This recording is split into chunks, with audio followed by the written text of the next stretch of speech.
Well, we're back at Soul Country with Olivia Wolf. Welcome. Thanks so much for having me.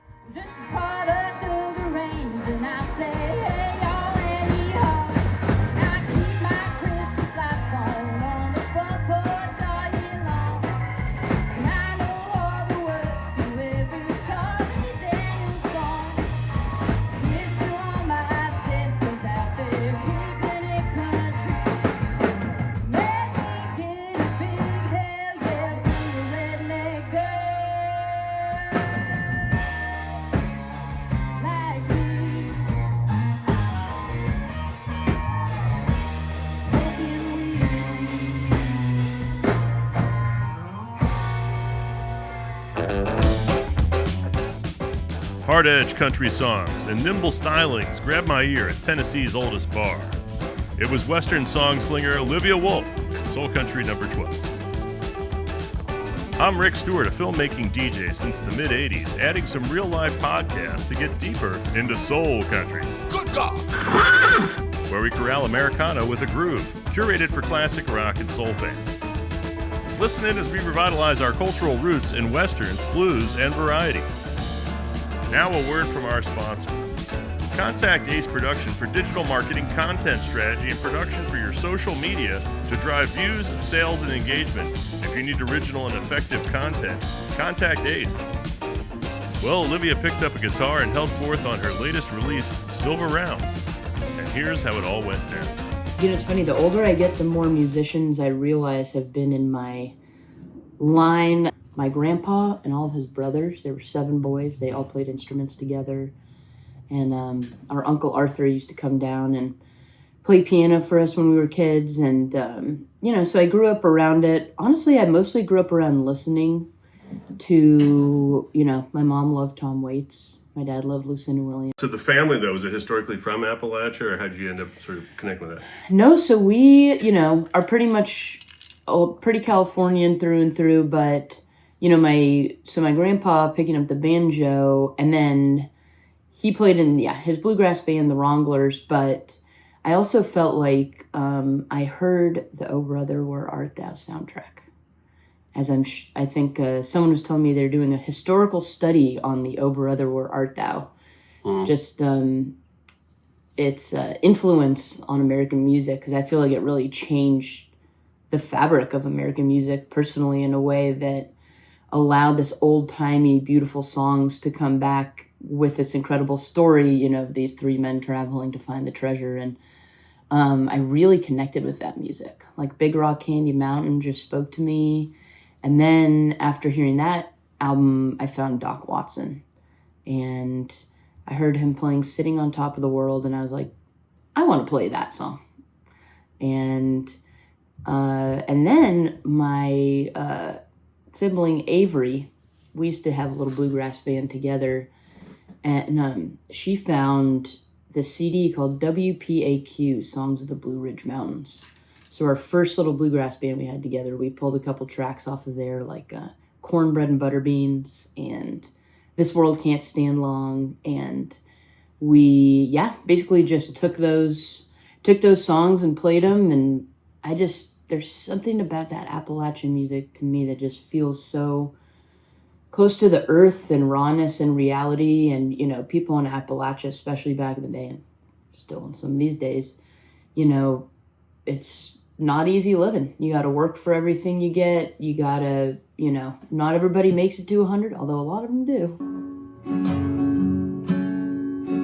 I left my mammy and pappy just about the age of 10. I got me a job working on a levee, building water for the hard-working men. Walk on board, walk on down the road. Ain't nobody in this whole wide world who's gonna help you carry the load. I ended up going to high school out in Virginia, and one of my girlfriends made me a burned CD of all country music. The first song was Dierks Bentley, What Was I Thinking? The second one was Trisha Yearwood, X's and O's. And I was just like, what is this sound? I'd come from California, didn't have country the way that, the South does. And so I heard those and I was like, I love this. And then it's like Tim McGraw and Trisha Yearwood's fantastic. And then I heard Miranda Lambert, Gunpowder and Lead, and it was like, yeah, she's not afraid to express herself and be who she is. And like, I feel like country is a specific genre where you can really tell the truth.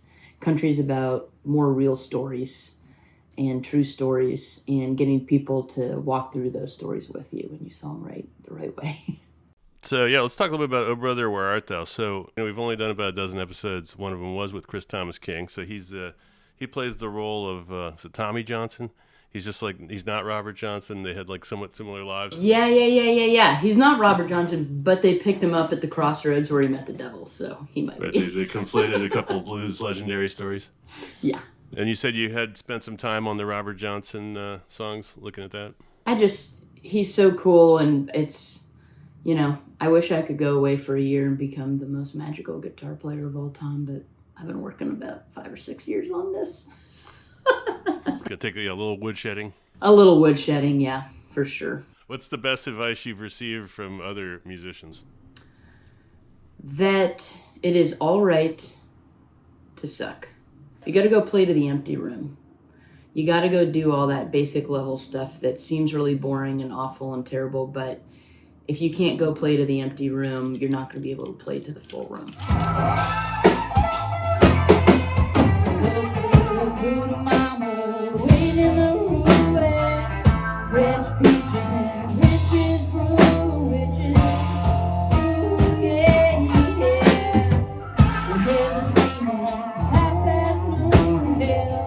Your new album, let's talk about that. Silver Rounds. How'd you come up with the title and the collection of songs? Well, so Silver Rounds is a song about revenge. And I wrote it on a 17-hour car trip from Vermont to Tennessee. We're like, we're going to drive this in a day because we're crazy. And the lyrics just kind of fell into my head if silver rounds drop down. And I wrote out some more stuff on my little notes in my phone, and then I brought it to my girlfriend, Rochelle Ely, and I was like, I've got this silver rounds thing, and here's some of the lines, and I want to do crimson and all this stuff. And so we sat down on my front porch. She was 5 or 6 months pregnant. We're like, we're going to write our female angry revenge song. And so, Silver Rounds kind of just fell out. We wrote it in probably an hour. And then, I kept writing and building other tracks and wrote Cosmic Appalachian Radio and wrote Meet You at the Cross. And Rochelle and I also wrote The Wild together. And then once we wrote Cosmic Appalachian Radio, we were like, okay, this is like, we've got a song that upholds the values of what we want for this album. All right, so you also reference your cosmic sound. That kind of reminds me a little bit of Janis Joplin, but it's pretty psychedelic. Living in and around San Francisco, I did get to partake in some different activities, and especially, I would say I did some mushrooms and stuff, which just open up a different space in your mind, a little bit more freedom sometimes, and so I feel like, I got to do... In my 20s, I got to go to a lot of cool dance music and stuff and just get lost in it. Like, I really love Daft Punk. I feel like is a big inspiration of my funkiness of that sort of stuff. And then the way we brought that into the album, a lot of it was through the keys.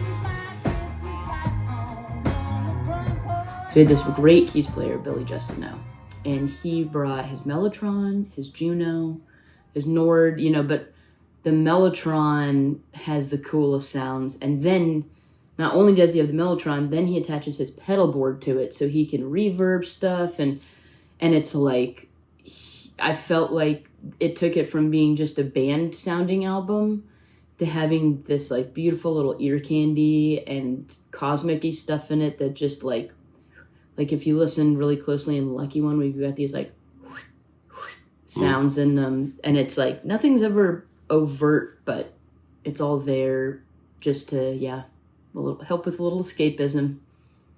The funky backbeat kind of reminded me of Up on Cripple Creek. I think, did he have a clavinet with a wah-wah pedal at some point? But it was, like that was what they were doing. For sure. Well, and that was all the funky stuff for the drums was our drummer, Logan Todd.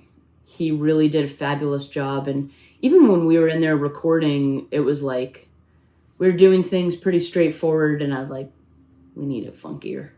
It needs to like make you groove a little bit more, and especially like the Wild, we really switch up the beats around in there.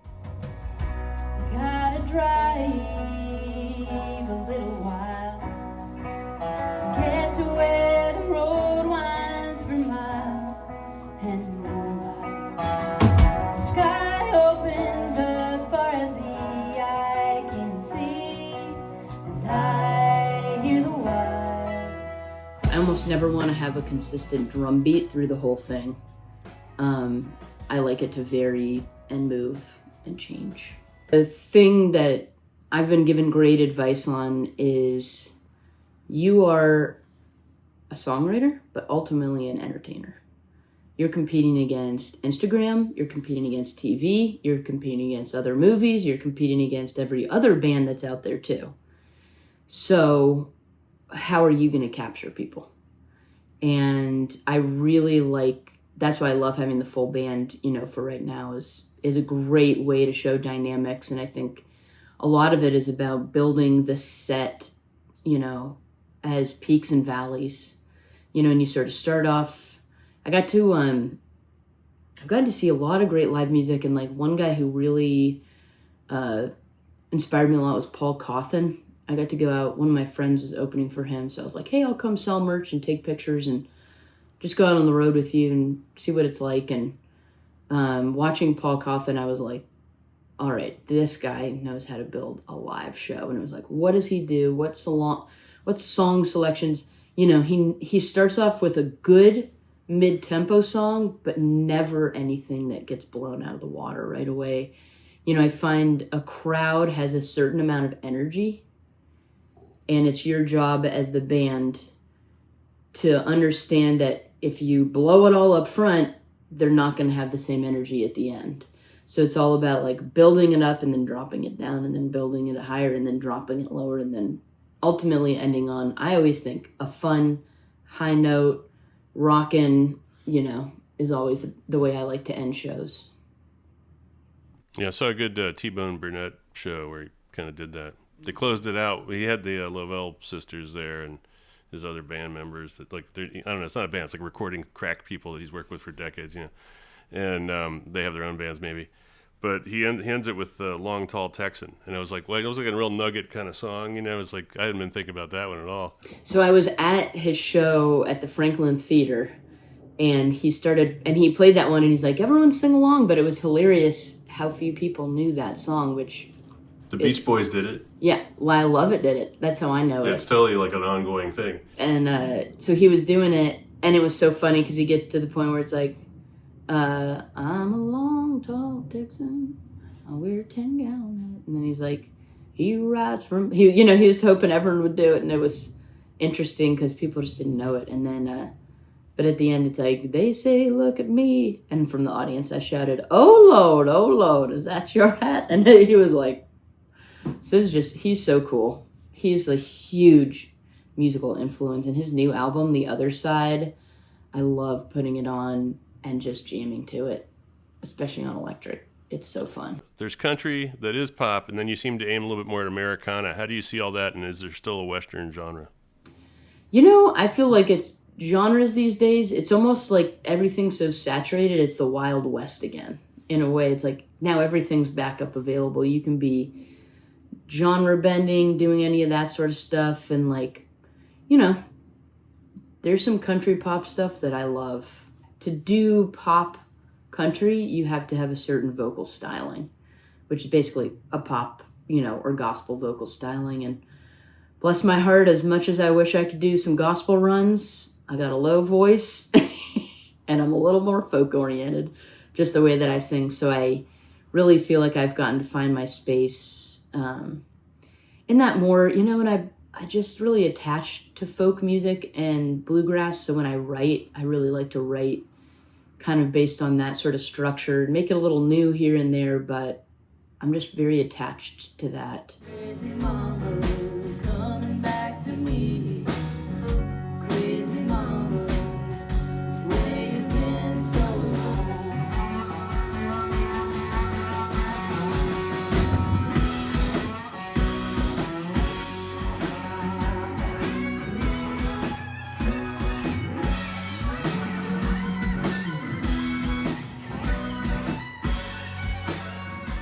Logan Todd put my band together for me. He's the drummer. He's from Memphis, Tennessee. So we brought in Sam Burse, the guitar player. And Sam is so great. It was so funny. We had our first rehearsal. Me, Sam, and we actually were going to do me and Sam both on acoustic guitars and a girl on fiddle. And we played through a set. I was like, here's the songs. This is what I want to do. And he's like, I'll be honest with you, this is a lot of mid-tempo blues. I'm not sure the audience is going to react to this. Even though you're pouring your heart out, you're doing everything, like you're saying all the truth, but they all sonically sound super similar. It's kind of like one long song. And I was like, this guy's played a lot more shows than I have. I think I'm going to listen to what he's got to say. And so those shows ended up getting moved from November to February, so we ended up getting to put a band together. So I worked with another producer who's like, hey, let's put keys in your band. And once we had keys in the band, I was like, great. We don't want fiddle right now. We don't want pedal steel, electric guitar, keys, drums, bass, and then me on acoustic. And so then Logan, his buddy Austin Mercury plays bass for us, and then we found this fabulous guy, Alex DeVore, who plays keys. And for the album, Logan and Sam were both there.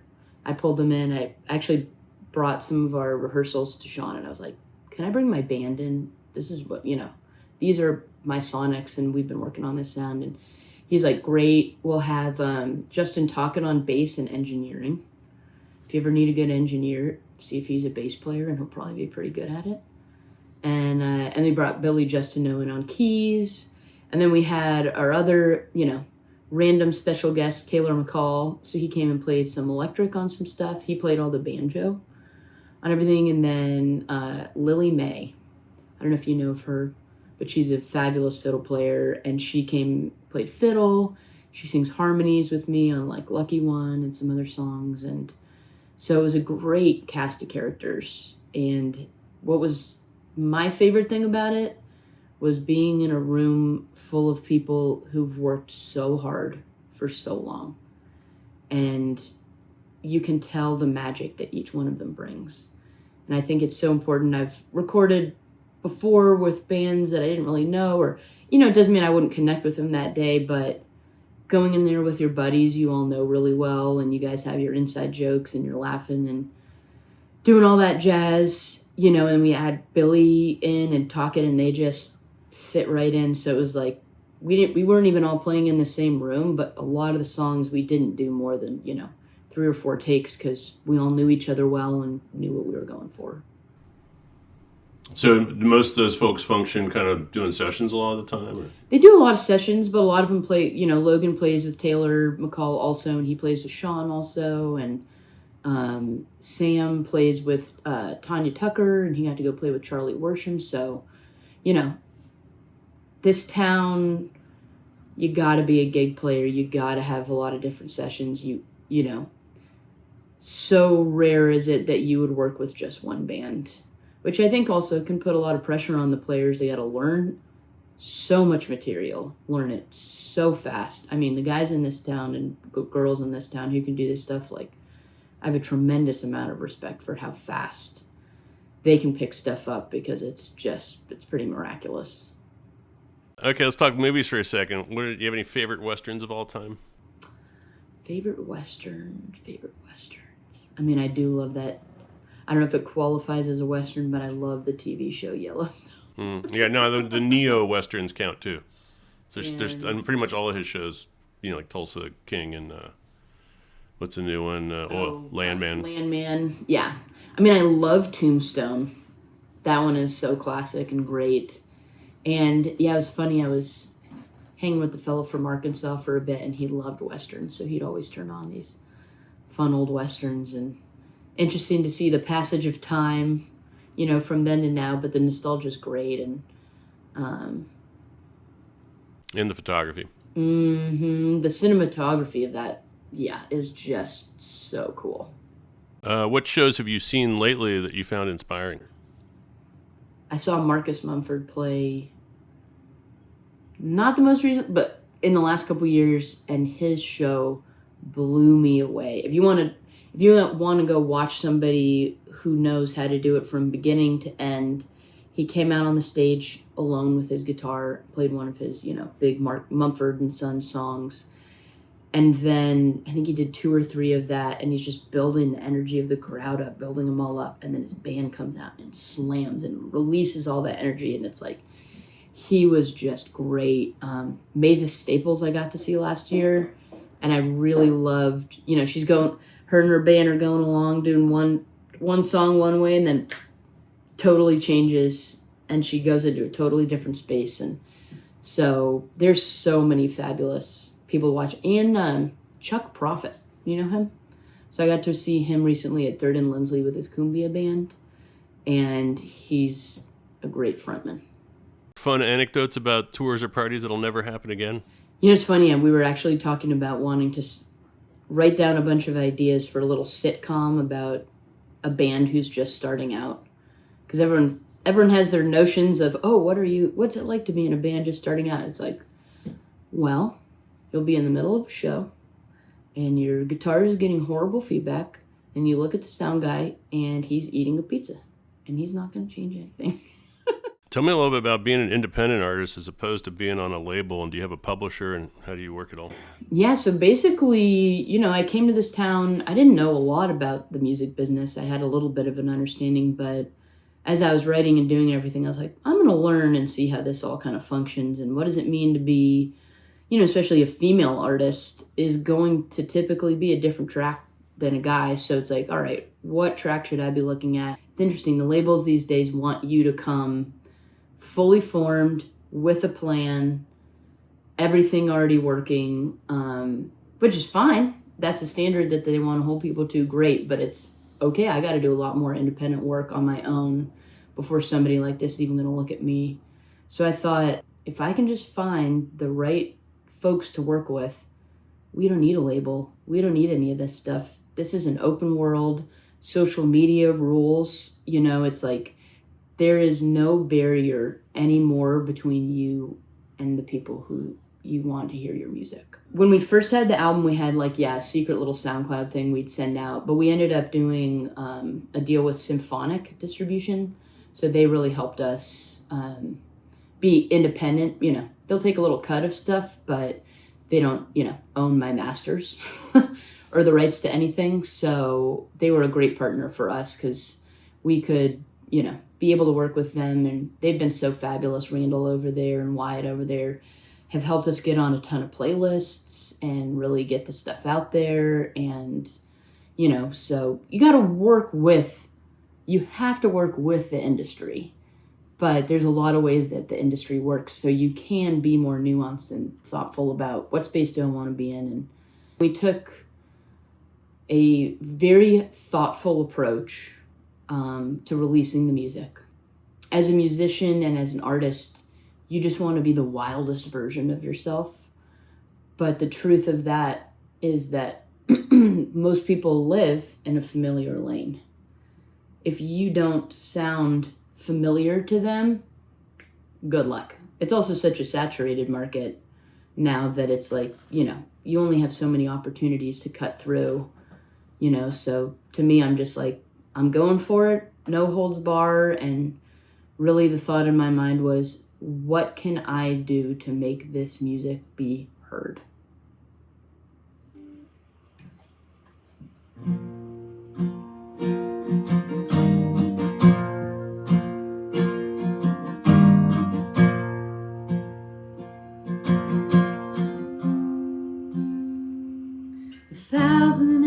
Answers to life's questions, a million paths to walk with bad or good intention. We've got our reasons for doing what we do, and all I ask is you give me the grace that I'll give you, and it's a long way home, back to where we're from.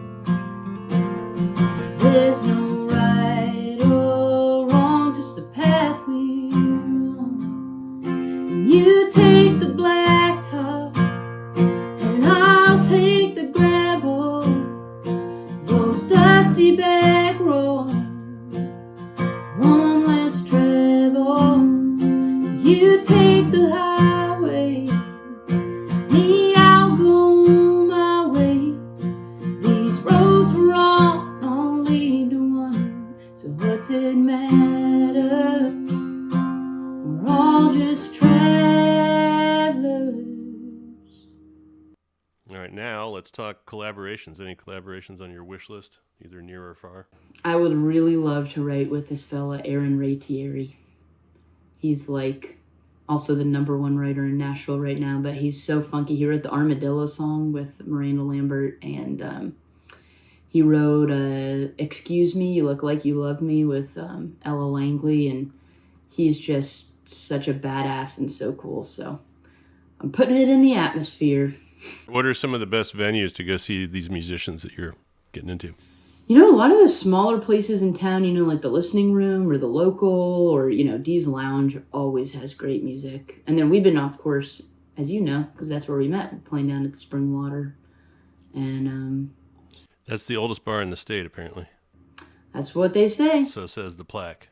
Did you play, or are you going to play with Dave Allen and Jimmy Dale Gilmore? So they were the first tour that I did as Olivia Wolf, which is funny because my grandpa did his last tour with Jimmy Dale Gilmore. Last and only tour he ever went on was with Jimmy Dale.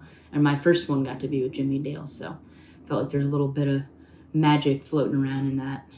I caught that tour with the first album. I think they've done 2 now, but must have been about 5 years ago at Chicky-Wawa in New Orleans. That was a really excellent show. Yeah, they're great. Dave Alvin's guitar is insane. And Jimmy Dale, what a light of this world. And they would sing King of California, and Tonight I Think I'm Going to Go Downtown back to back, and that was my favorite moment of the set because I just love those 2 songs. How do you describe where your music is coming from and where you're taking it to?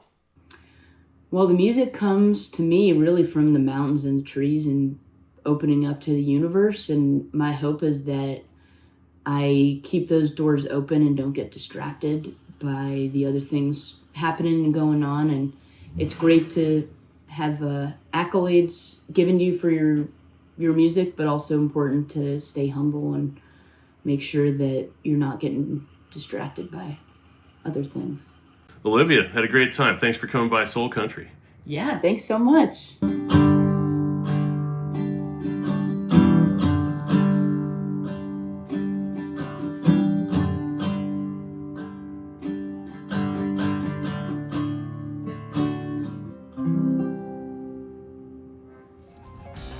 Soul Country number 12 is in the books, with special appreciation to Reed Mathis for our theme, We Ride. 12 was brought to you by Ace Production in conjunction with the Blues Center and with support from the New Orleans Jazz and Heritage Foundation. Tune in again for more roots music, culture, and lore as Season 3 ropes in expensive wino Ivan Neville, the session guitar ace Dean Parks, and Country Hall of Fame harpist Charlie McCoy. And find trailers, highlights, and playlists, as well as a full archive of episodes at soulcountry.com. Ooh, well, well.